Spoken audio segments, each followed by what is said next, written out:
राजनीतिक लिहाज से महत्वपूर्ण राज्य उत्तर प्रदेश में जल्द ही भाजपा अपना नया अध्यक्ष घोषित करने वाली है। इसका ऐलान मुख्यमंत्री योगी आदित्यनाथ के दिल्ली दौरे से लौटने के बाद कभी भी किया सकता है। महाराष्ट्र नवनिर्माण सेना के प्रमुख राज ठाकरे ने बड़ा बयान दिया है। उन्होंने आरोप लगाते हुए कहा है कि महाराष्ट्र से ठाकरे और पवार ब्रांड को खत्म करने की कोशिश की जा रही है।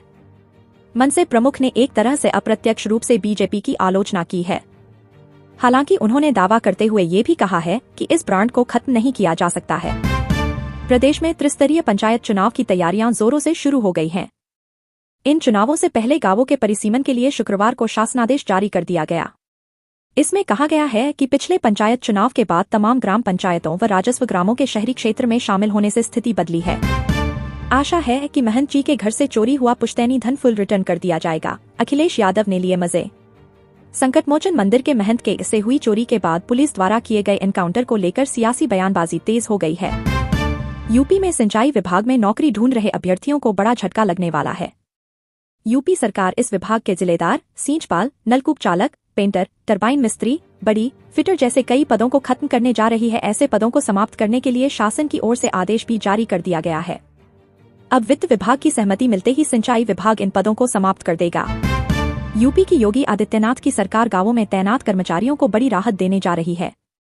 इन कर्मचारियों के लिए सेवा नियमावली बनाई जाएगी।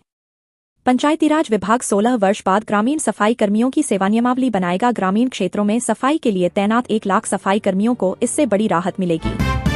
यूपी के हर शहर को सुंदर बनाने के लिए तैयारी हो रही है। इसके लिए योगी सरकार नए सिरे से जोनल प्लान बना रही है। मास्टर प्लान के आधार पर इसे तैयार किया जाएगा।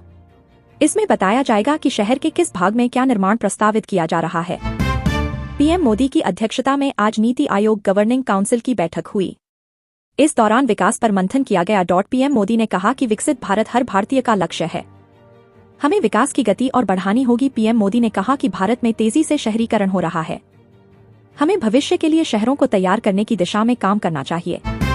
उत्तर प्रदेश में योगी आदित्यनाथ की मुश्किलें बढ़ने वाली हैं, क्योंकि आगामी 2027 के विधानसभा चुनाव और 2026 के पंचायत चुनाव पहले राष्ट्रीय लोकतांत्रिक गठबंधन एनडीए यूपी में बिखर गया है। जनवरी-फरवरी में होने वाले त्रिस्तरीय चुनाव में एनडीए 4 भागों में बंट जाएगा।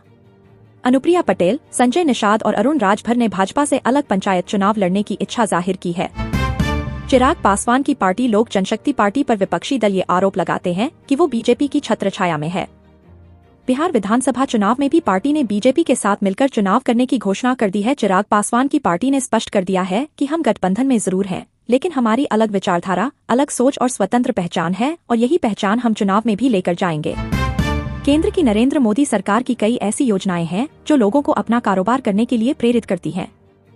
ऐसी ही एक योजना आजीविका ग्रामीण एक्सप्रेस योजना है।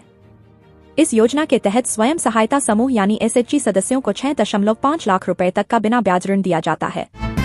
साइबर ठगों ने वाराणसी के एक रिटायर्ड डॉक्टर को डिजिटल अरेस्ट करके 1.10 करोड़ की साइबर ठगी की है, जिसको लेकर सपा प्रमुख अखिलेश यादव ने योगी सरकार पर निशाना साधा है। अखिलेश यादव ने पोस्ट के जरिए कहा कि उत्तर प्रदेश क्राइम में नंबर 1 बन चुका है।